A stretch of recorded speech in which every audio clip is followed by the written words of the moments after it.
ओम नमः शिवाय। स्वर विज्ञान की श्रृंखला का ये 62वां भाग है। इसमें क्या है, एक तो समाधि के बारे में बताया है, दूसरा उम्र बढ़ेगी, इससे कैसे बढ़ेगी, कौन से प्राणायाम से बढ़ेगी, तीसरा जो हमारे जो है प्राण और अपान वायु को है उसको सुषुम्ना नाड़ी में कैसे प्रवेश करवाया जाता है उसके बारे में जानकारी दी गई है। इसमें बताया गया है, समाधिस्थ योगी का मन यदि एक पहर भी स्थित हो तो उसे संसार को जानने की शक्ति केवल आंखों से प्राप्त हो जाती है। इसमें बताया गया है, जो योगी ध्यान लगाता है, समाधि की स्थिति में पहुंच जाता है, उसका मन थोड़ी देर के लिए भी स्थिर हो जाता है और उसकी श्वास की गति रुक जाती है, तो उसको है आंखों को देख, किसी भी चीज़ को देखने मात्र से भी उसके बारे में सब कुछ जानकारी उसके पास आ जाती है। ऐसे योगी की आयु प्रतिदिन 3 घटी का प्रमाण बढ़ती है। मतलब ऐसे योगी की आयु क्या है, हर रोज बढ़ जाती है। यह पूर्व काल के सिद्धों के गुण शास्त्र तंत्र में शंकर ने कहा है। योगी पद्मासन बांधकर गुदा की वायु को रोककर ऊपर ले जाए, अपान रंध्र में क्रम से जाती हुई उस वायु को प्राण वायु से रोककर दोनों को एक रूप करके पीछे सुषुम्ना नाड़ी के छेद में ले जाकर ब्रह्मरंध्र में ले जाएं तो शिव चरण में लपेटे हुए योगी प्राण छोड़कर आकाश मार्ग से जाते हैं, वे धन्य हैं। मतलब इसमें बताया गया है कि हमारे जो प्राणों को ब्रह्मरंध्र में कैसे ले जाया जाता है। पहले क्या करना है, हमें पद्मासन में बैठना है, फिर क्या है, हमें सांस को बाहर फेंकते हुए मूलाधार चक्र को, गुदा द्वार को हमें क्या है, खींचना है, संकुचन करना है, रोकना है। और फिर क्या है, हमें क्या है, जलंधर बंद को लगाना है। ठीक है, और क्या है, हमारे जो है कंठ वाले बंद को भी रोकना है। रोकने के बाद श्वास को बाहर निकालने के बाद, रोकने के बाद उसको वहीं रोक के रखना है। ऐसी विधि से क्या होगा कि जो सुषुम्ना नाड़ी के छेद में है, जो प्राण वायु है वो हमारी सुषुम्ना नाड़ी में निकल के हमारे कहाँ चला जाएगी, ब्रह्मरंध्र में चली जाती है। ऐसे योग करने से ये आपको शायद समझ में नहीं आया होगा। पहले हमें पद्मासन बांधना है, सांस को रोक कर ऊपर ले जाए, सांस को रोक लिया और ऊपर की तरफ खींच लिया, अपान रंध्र में क्रम से जाती हुई उस वायु को प्राण वायु से रोककर फिर हमें क्या है, उसी वायु को हमें क्या है, हृदय में रोकना है। तो एक रूप से सुषुम्ना नाड़ी के छेद में चली जाएगी वो। इस प्रकार के प्राणायाम से क्या है, हम आकाश मार्ग से जाते हैं। मतलब ब्रह्मरंध्र, आकाश मार्ग जो बोलते हैं, ब्रह्मरंध्र में हमारे प्राण पहुंच जाते हैं। एक बार सिंपल तरीके से बताते हैं, ध्यान से सुनना। पद्मासन लगाना है, सांस को बाहर फेंकना है, मलद्वार को खींचना है, पेट को अंदर संकुचन लगाना है, अपना जलंधर बंद, मूल बंद, तीनों बंद लगाने हैं, उसको यथाशक्ति रोकना है।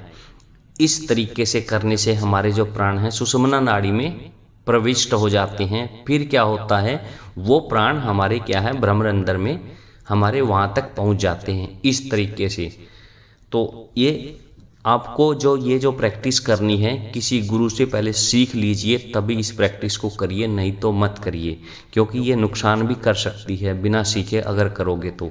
ये सिर्फ आपकी थ्योरेटिकल नॉलेज के लिए इसको हमने बताया है। जो योगी इस सौरोदय शास्त्र को जानता है, उसका नित्य पाठ करता है, वह सब दुखों से छुटकर मनवांछित फल पाता है।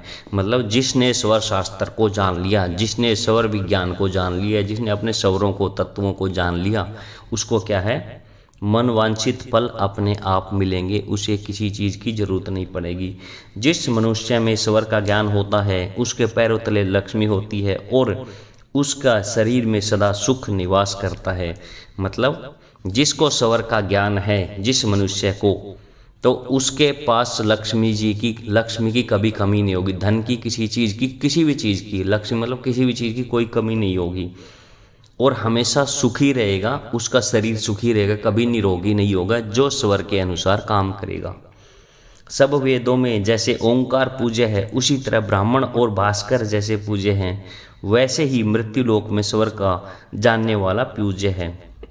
जिस प्रकार हर एक वेद में, हर एक शास्त्र में हमारा ओमकार का है, ओम पूजनीय है, और जैसे ब्राह्मण पूजनीय हैं, भास्कर जैसे पूजनीय हैं, उसी प्रकार जो हमारे जो पृथ्वी लोक में है, जिसको स्वर का ज्ञान हो गया वह बहुत ज़्यादा पूजनीय है। तीनों नाड़ियों और तत्वों का ज्ञान जो जानता है उसके समान लाखों करोड़ों रसायन नहीं है। मतलब जिनको तत्वों का और तीनों नाड़ियों का, ईड़ा पिंगला और सुषुम्ना, हमारे 5 तत्व पृथ्वी जल अग्नि वायु और आकाश का जिसको ज्ञान हो गया उसके समान करोड़ों रसायन भी नहीं है। एक अक्षर का जिसने अभ्यास कराया और नाड़ियों के भेद की विवेचना की, इस पृथ्वी पर ऐसा कोई द्रव्य नहीं है जिसे देखकर शिष्य गुरु के चरण से उऋण हो। मतलब जिसने इसका अभ्यास किया, नाड़ियों के भेद को जाना, इस पृथ्वी पर ऐसा कोई द्रव्य नहीं है जो कि गुरु को उसके ऋण से मुक्त कर दे। एक सिर्फ स्वर विज्ञान है। हे भवानी, इस शास्त्र में स्वर, तत्व, युद्ध, वशीकरण, गर्भाधान और रोग, इन विषयों का वर्णन आदि कला से किया है। इस प्रकार इस लोक में परवरित हुए सिद्ध योगियों ने इस सौरोदय शास्त्र को प्रसिद्ध किया है। चंद्र और सूर्य ग्रहण में इसका जप व पाठ करने से वह सिद्धि देता है, अर्थात सिद्धिदायक होता है। चंद्र ग्रहण हो और सूर्य ग्रहण हो, जब इस पाठ का हमें क्या है, जप व पाठ करने से सिद्धि मिलती है। अपने स्थान में बैठा हुआ नींद और आहार को थोड़ा छोड़कर परमात्मा का ध्यान करे, वह ज्ञानी होता है।